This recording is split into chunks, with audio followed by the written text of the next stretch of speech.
Hey everybody, happy Tuesday, it's Tom. We just finished up with the State Advisory Board meeting, and I'm very grateful for the leaders from around the state who volunteer to serve as our agency's advisors, holding us accountable to the people of Georgia, helping us do better work, helping us get back on the right track when we don't do what we're supposed to do, and then sharing their ideas and their input with us.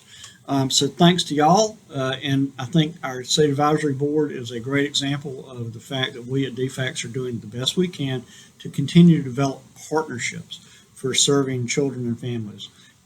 We know that we can't do the work of helping vulnerable families achieve economic independence, of protecting children and getting them to permanency and security unless we do it in partnership.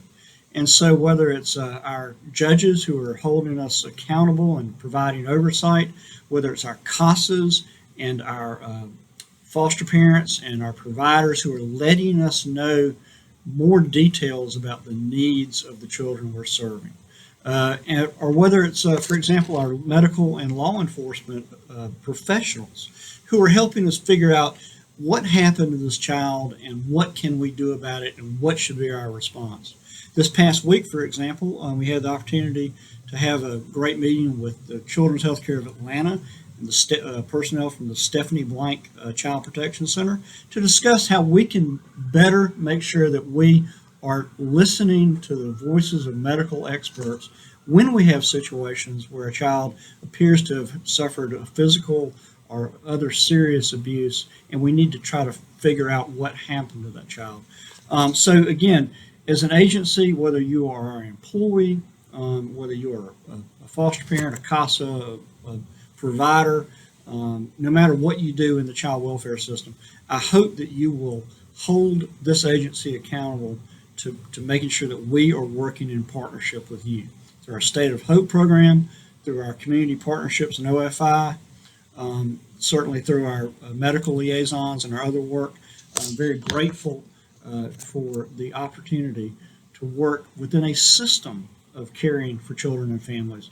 And just want to remind my staff, of course, that our job is to work humbly alongside others as we provide services to our families.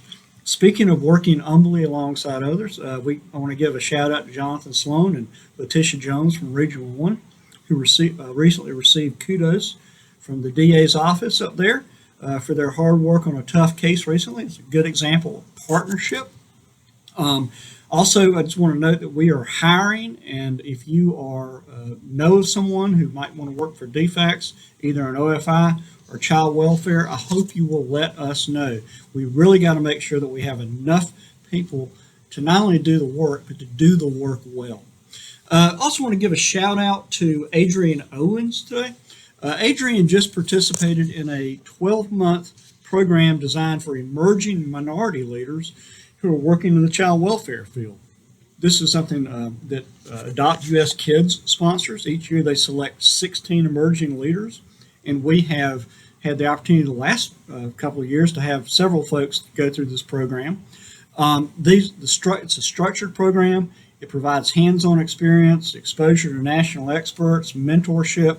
Adrian was mentored by Lamarva Ivory, who many of you know is our Deputy Director for Office of Strategy, Innovation, and Engagement.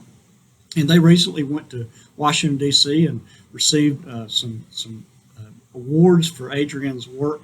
And I'm just very grateful for the opportunity that he was given, but also very grateful for his his growing leadership in this field. So congratulations, Adrian. Fostering Families Today magazine. This is a new, speaking of partnerships again, we have partnered with AmeriGroup, which of course y'all know is our Medicaid provider for children in care, with the Together Georgia, which is our provider organization, and with Fostering Families Today magazine. And really, again, thanks to Lamarva Ivory and her team for putting this partnership together.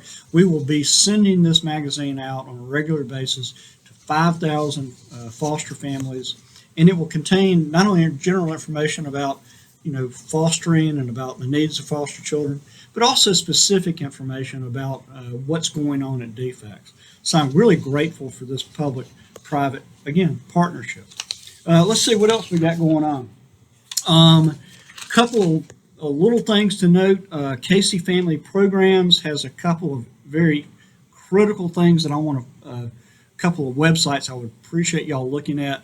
One is on how child welfare leaders are applying safety science to our critical incident reviews, and another is on safety science and safety culture. There's a couple of links we'll put to those articles in the link in the video here.